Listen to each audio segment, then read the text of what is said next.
do përpiqem të bëj transparent sa më të madhe pa lënduar njerëz privat, sepse mund të jem komplet gabim. Kam lënduar gruan time me cilën tashmë kam bërë divorcin para 10 ditëve, për shkak të fajeve të mia, dhe nuk ka pse të marrë kostot më teshme në jetën e saj. Është dhunuar IMM, e cila është shantazhuar 2 ditë më parë nga persona pranë familjes, ish partneres sime, të dytë, le të themi. Të gjitha këto janë shantazhuar, i kam referuar tek njoftimi sotëm prokurisë Tiranës. Cilat mekanizma diskreditimi janë përdorur, zoti Meksi? Fliqja.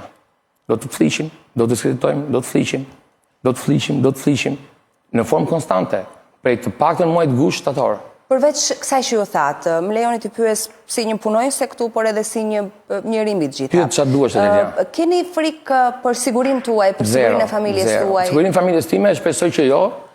Jam i qartë që i kam marrë në qafë. Për e bizneseve tuaja? Zero.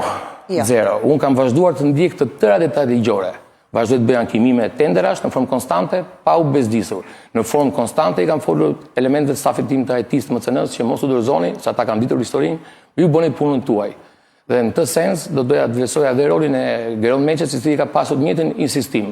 Dhe më shtuar respekti për të. Jam akuzuar që jam partner me të, nuk kam qenë kur partner me të, kam bashkëpunuar me të.